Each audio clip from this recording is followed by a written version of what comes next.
നമസ്കാരം. മഹാരോഗ പഠനം 17-ാം ഭാഗത്തിലേക്ക് ഗുരു ചരണ സ്മരണയിൽ ഏവർക്കും സ്വാഗതം. 16-ാം ഭാഗത്തിൽ നമ്മൾ പറഞ്ഞിരുന്നു, ഋതുകൃതങ്ങളായ അതായത് കാലബല പ്രവൃത്ത രോഗങ്ങളായ വ്യാപന്ന ഋതുകൃതങ്ങളും അവ്യാപന്ന ഋതുകൃതങ്ങളുമായിട്ടുള്ള ജനപദ ധ്വംസന രോഗങ്ങൾ ഉണ്ടാകുന്നുണ്ട്. അതിന് ഉദാഹരണമാണ് നമ്മുടെ കൊറോണ എന്നെല്ലാം ഇന്നലെ പറഞ്ഞിരുന്നു. ഇവിടെ ആചാര്യൻ ഗുരുനാഥൻ എടുത്തു പറയുന്ന ഒരു പ്രധാന വസ്തുത, മനുഷ്യ മനസ്സിന് മാറ്റം വരുമ്പോഴാണ് പ്രകൃതിയിൽ മാറ്റമുണ്ടാകുന്നത്. അതേപോലെ തന്നെ തിരിച്ചും പ്രകൃതിയിൽ മാറ്റം വരുമ്പോഴാണ് മനുഷ്യ മനസ്സിന് മാറ്റം വരുന്നതും എന്നുള്ള ഒരു പ്രധാന വസ്തുതയാണ്. അതായത് പ്രകൃതിയിലെ മാറ്റങ്ങൾ മനുഷ്യനെയും മനുഷ്യരിലെ ജീവജാലങ്ങളിലെ മാറ്റങ്ങൾ പ്രകൃതിയെയും പരസ്പരം സ്വാധീനിക്കുന്നു എന്നത് മനസ്സിലാക്കുക. ഇതേക്കുറിച്ചുള്ള പുരാണ പഠനങ്ങളിൽ ആത്രേയ മഹർഷി തൻ്റെ പുത്രനെ വിളിച്ചു ഒരു ഔഷധച്ചെടി പറിക്കാൻ പറയുന്ന ഒരു രംഗം വിവരിക്കുന്നുണ്ട്. മകനെ, ഋതുചംക്രമണങ്ങൾ മാറുന്നു, അതുകൊണ്ട് നീ ഔഷധച്ചെടികൾ നേരത്തെ പറിച്ച് സൂക്ഷിക്കുക. രോഹിണി നക്ഷത്രത്തിൻ്റെ നീലനിറം നീ കാണുന്നില്ലേ? നീ ഇപ്പോൾ പോയി ഔഷധങ്ങൾ ശേഖരിച്ചില്ലെങ്കിൽ പിന്നീട് നീ പറിക്കുന്ന ഔഷധങ്ങൾ തന്നെ രോഗകാരണമായി മാറും എന്നതാണ് പുത്രനെ പഠിപ്പിച്ചു കൊടുത്തിട്ടുള്ളത്. അതായത് പ്രകൃതിയുടെ മാറ്റമനുസരിച്ച് ഔഷധച്ചെടികളിൽ മാറ്റം വരുന്നു. അവയുടെ നമ്മുടെ ശരീരത്തിലെ സ്വീകരണ വ്യവസ്ഥയിൽ മാറ്റം വരുന്നു. അതുകൊണ്ട് ഒരു രോഗത്തിൻ്റെ ശമനത്തിന് കാരണമായിട്ടുള്ള അതേ ഔഷധം തന്നെ രോഗകാരണമായി തീരും. ഒരുപക്ഷെ അതേ രോഗത്തിന് കാരണമാകാം, അല്ലെങ്കിൽ മറ്റൊരു രോഗത്തിന് കാരണമാകാം എന്നെല്ലാം ആചാര്യൻ വിവരിക്കുന്നുണ്ട്. ഇവിടെ നമ്മളെല്ലാം പനി വരുമ്പോൾ പലപ്പോഴും പാരസെറ്റമോൾ വാങ്ങിച്ച് കഴിക്കുന്നവരാണല്ലോ. അങ്ങനെ കഴിക്കുമ്പോൾ പനി മാറാൻ സഹായിച്ച അതേ ഔഷധം തന്നെ മറ്റു ഒരാളിൽ അല്ലെങ്കിൽ മറ്റു ചില കാലാവസ്ഥകളിൽ മറ്റൊരു രോഗത്തിനോ അല്ലെങ്കിൽ പനി നിലനിർത്താനോ കാരണമാകും എന്ന് ശാസ്ത്രം ഇതുവരെ ചിന്തിച്ചു തുടങ്ങിയിട്ടില്ല എന്നാണ് ഞാൻ ചിന്തിക്കുന്നത്. അതായത് ഒരു ഔഷധം അല്ലെങ്കിൽ ഒരു ഔഷധച്ചെടി എപ്പോഴും ഒരേ രോഗത്തിന് ഉപയോഗയോഗ്യമല്ല എന്ന ഒരു വലിയ ശാസ്ത്രമാണ് ഇവിടെ ആചാര്യന്മാർ മുന്നോട്ട് വയ്ക്കുന്നത്. നമ്മുടെ ഗുരു നിർമ്മലാനന്ദഗിരി സ്വാമികൾ അദ്ദേഹം മുത്തിൽ എന്ന ഒരു ചെടിയുടെ അത്ഭുത ഗുണങ്ങളെപ്പറ്റി പറയുന്നുണ്ട്. മുത്തിൽ അഥവാ കുടങ്ങൽ, മണ്ടൂകപർണി എന്നെല്ലാം പറയുന്ന ഈ ഔഷധം 2 തരത്തിലുണ്ട്, 2 അല്ല 3 തരത്തിലുണ്ട് എന്നും അഭിപ്രായമുണ്ട്. ഇതിൽ കറുത്തതും വെളുത്തതുമുണ്ട്. ഈ കറുപ്പ് നിറത്തിന് കാരണം അതിലെ സ്വർണാംശമാണെന്ന് പൗരാണികൻ കണ്ടെത്തി. സ്വർണം ധാരാളമുണ്ടെങ്കിൽ അതിന് കറുപ്പ് നിറം കൂടുതലായിരിക്കും, അല്ലെങ്കിൽ ആ മണ്ണിൽ സ്വർണത്തിൻ്റെ അംശം ധാരാളമുണ്ട് എന്ന് മനസ്സിലാക്കുക. അത് സ്വർണാംശമുള്ള മണ്ണിൽ വളരുന്നത് കൊണ്ടാണ് അതിനാ നിറം വന്നതും. അതുകൊണ്ട് അതിൽ നിന്ന് കൂടുതൽ സ്വർണത്തിൻ്റെ അംശം ശരീരത്തിന് കിട്ടുമെന്നും ആചാര്യന്മാർ മനസ്സിലാക്കി. ഇങ്ങനെ നല്ല കറുത്ത മുത്തളും പൂത്ത് കായ്ച്ചു കഴിഞ്ഞ ശതാവരിയുടെ കിഴങ്ങും അത് ശുദ്ധി ചെയ്ത ശേഷം അവർ സ്വാരസ്വതാരിഷ്ടമുണ്ടാക്കി കെട്ടിവെക്കാറുണ്ടായിരുന്നു. സാരസ്വതാരിഷ്ടം വളരെ ഫേമസ് ആണ്. നമ്മുടെ തലച്ചോറിൻ്റെ പ്രവർത്തനങ്ങൾ, ബുദ്ധി, അപസ്മാരം എന്നിങ്ങനെയുള്ള പല രോഗങ്ങളിലും ഉപയോഗപ്പെടുത്തുന്ന ഒരു മരുന്നാണ് സാരസ്വതാരിഷ്ടം. അങ്ങനെ കെട്ടിവെക്കുമ്പോൾ പുളിയിലയുടെ കനമുള്ള തങ്കത്തിൻ്റെ തകിടിടും. അങ്ങനെ 30 ദിവസം കഴിഞ്ഞ് നോക്കുമ്പോൾ ഈ തങ്കത്തകിടുകൾ അതിൽ കാണില്ല, ലയിച്ചു പോയിട്ടുണ്ടാകും.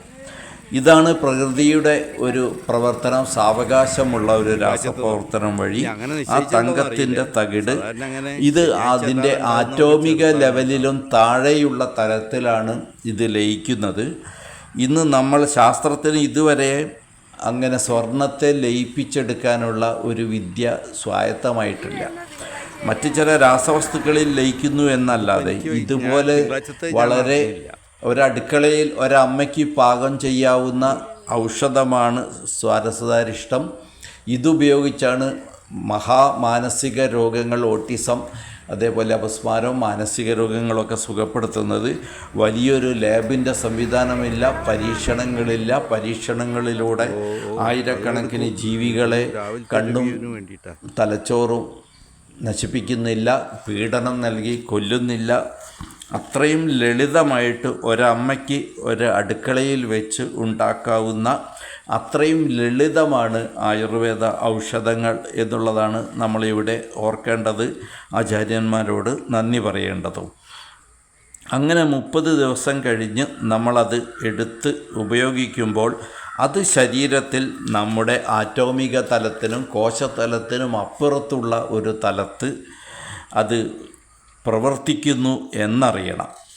ആ ഒരു മാനസിക തലം അല്ലെങ്കിൽ മനസ്സിൻ്റെയും അപ്പുറത്തുള്ള ഒരു തലത്തെയാണ് ആചാര്യന്മാർ പലപ്പോഴും ചികിത്സിച്ചത്. അതാണ് ഏറ്റവും അടിസ്ഥാനപരമായിട്ടുള്ള അറിവ് എന്ന് പറയുന്നത്. അതേപോലെ വെളുത്ത ശംഖുപുഷ്പം നമുക്ക് മാനസിക രോഗങ്ങളിലെല്ലാം ഉപയോഗപ്പെടുത്താവുന്ന വലിയൊരു ഔഷധമാണ് വെളുത്ത ശംഖുപുഷ്പത്തിൻ്റെ വേര്. ഇത് പുഷ്യനക്ഷത്രത്തിൽ പറിച്ചെടുക്കണം എന്നാണ് വിധി. മറ്റൊരു നക്ഷത്രത്തിൽ ഈ വേര് പറിച്ചെടുത്താലും അതിൻ്റെ ഔഷധ ഗുണമുണ്ടാകില്ല എന്നും ആചാര്യന്മാർ വളരെ വ്യക്തമായിട്ട് പറഞ്ഞിട്ടുണ്ട്. അപ്പോൾ ഇന്ന് കിട്ടുന്ന ശംഖുപുഷ്പം ചേർന്നിട്ടുള്ള മരുന്നുകൾ ഫലം ചെയ്യുന്നില്ലെങ്കിൽ ആ മരുന്ന് നിർമ്മാണ കമ്പനികൾ ഈ വിഷയത്തിലാണ് ശ്രദ്ധിക്കേണ്ടത്. അതേപോലെ നമുക്ക് പെട്ടെന്ന് മനസ്സിലാക്കാൻ ഇങ്ങനെ പ്രകൃതി ഔഷധങ്ങളിൽ മാറ്റം വരുത്തുന്നു എന്നുള്ള കാര്യം മനസ്സിലാക്കണമെങ്കിൽ കല്ലുരുക്കിയുടെ ചെടി, അതിൻ്റെ ഇലകൾ പറിച്ച് അതിന് മധുരം ഉണ്ടാകും. കല്ലുരുക്കിയുടെ ഇലകൾക്ക് മധുരമുണ്ടാകും. അപ്പോൾ അത് നമ്മൾ പക്കത്തിനനുസരിച്ച് കറുത്ത വാവ് ദിവസം മുതൽ വെളുത്ത വാവ് ദിവസം വരെ 15 ദിവസം ഒരേ ചെടിയുടെ, കല്ലുരുക്കി ചെടിയുടെ ഇലകൾ നിങ്ങൾ കഴിച്ചു നോക്കുക. അപ്പോൾ ആദ്യം കിട്ടുന്ന മധുരമായിരിക്കില്ല അടുത്ത ദിവസം, അതിനടുത്ത ദിവസം, അങ്ങനെ അത് കറുത്ത വാവ് ദിവസമാകുമ്പോഴേക്കും പൂർണ്ണമായിട്ട് അതിൻ്റെ സ്വാദ് മാറുന്നതായിട്ട് കാണാം. അങ്ങനെ സ്വാദ് മാറിയിട്ടുണ്ടെങ്കിൽ അതിലുള്ള രാസഘടകങ്ങളുടെ അവസ്ഥ മാറിയിട്ടുണ്ട് എന്ന് മനസ്സിലാക്കണം.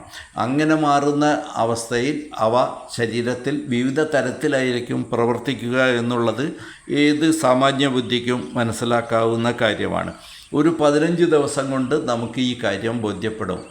പ്രകൃതി ഓരോ വസ്തുവിലും, ഓരോ ജീവനിലും, ഓരോ മനുഷ്യനിലും, ഓരോ ജീവിയിലും മാറ്റങ്ങൾ വരുത്തിക്കൊണ്ടേയിരിക്കുന്നു. ചന്ദ്രോദയമനുസരിച്ച്, സൂര്യോദയമനുസരിച്ച്, ആഴ്ചകളനുസരിച്ച്, നക്ഷത്രങ്ങളനുസരിച്ചെല്ലാം നമ്മിൽ മാറ്റം വരുത്തുന്നു. ഈ മാറ്റത്തിൻ്റെ സയൻസ് പണ്ടുള്ളവർ കണ്ടെത്തിയിരുന്നു. അതുപോലെ വെളുത്ത പക്ഷത്തിൽ ഞണ്ടിന് മാംസം ഉണ്ടാവില്ല. വെളുത്ത പക്ഷത്തിൽ പിടിച്ച ഞണ്ടിനെ നമ്മൾ കഴിക്കാൻ ഉപയോഗിക്കുന്നത് വിഡ്ഢിത്തമാണ്. കറുത്ത പക്ഷത്തിൽ അതിന് മാംസം നിറയുകയും ചെയ്യും.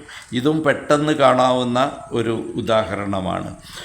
അപ്പോൾ ചിലതരം മത്സ്യങ്ങളിൽ ഇതേപോലെ മാറ്റങ്ങളുണ്ടാകും.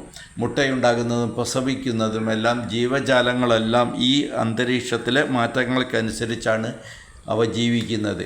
പട്ടികളിൽ കാമമുണ്ടാകുന്ന ഒരു കാലമുണ്ട്, അല്ലാത്ത സമയത്ത് അവർക്ക് ആ ചിന്തയേ ഇല്ല. ഇതേപോലെ പല ജീവികളും പലതരത്തിൽ പ്രകൃതിക്കനുസരിച്ച് മാറുന്നു.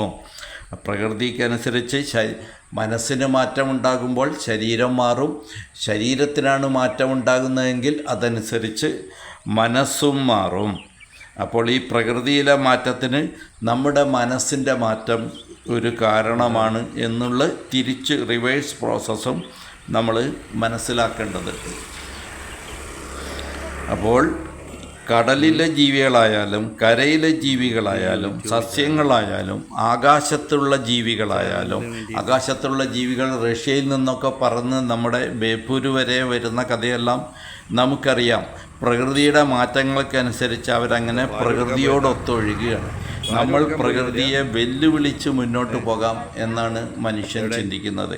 ഇതാണ് നമ്മൾ മറ്റ് ജീവജാലങ്ങളിൽ നിന്ന് നമുക്കുള്ള ഒരു പ്രധാന മാറ്റം. അപ്പോൾ പൂർവികർ ജനപദ ധ്വംസനങ്ങളായ, അതായത് കാലബലപ്രവൃത്തങ്ങളായ രോഗങ്ങളെ ഇങ്ങനെയെല്ലാം ആഴത്തിൽ പഠിച്ചിട്ടുണ്ട്.